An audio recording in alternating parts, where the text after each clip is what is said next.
साल 2024 भी कराची वालों ने डाकुओं के खौफ में गुजारा। नकदी और दीगर कीमती सामान के साथ साथ हजारों मोबाइल छीने गए। मोबाइल स्नैचिंग के आदाद शुमार जानते हैं साथी एंकर मारूफ शहरियार से। दुनिया में शायद ही किसी शहर में इतने मोबाइल फ़ोन इतनी दीदा दलीरी से छीने जाते हों जितने कराची में छीने जाते हैं, और कोई मोबाइल ना दे तो फिर उसकी जान लेना तो जैसे कोई बात ही नहीं।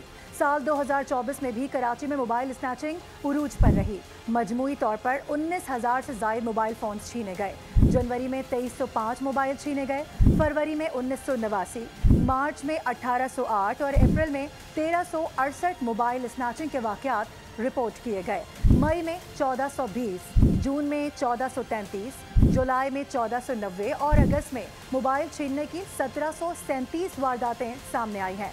सर्दी, गर्मी, बारिशें, कोई भी मौसम हो, कोई भी महीना ऐसा की रफ्तार पर ज़्यादा फ़र्क पड़ा हो। सितंबर में 1651, अक्टूबर में 1576, नवंबर में 1436 और रवां माह अब तक 1000 से ज़ायद शहरी मोबाइल फ़ोन से हाथ धो चुके हैं। सब्सक्राइब करें और बेल दबाएं ताकि कोई खबर रह न जाए।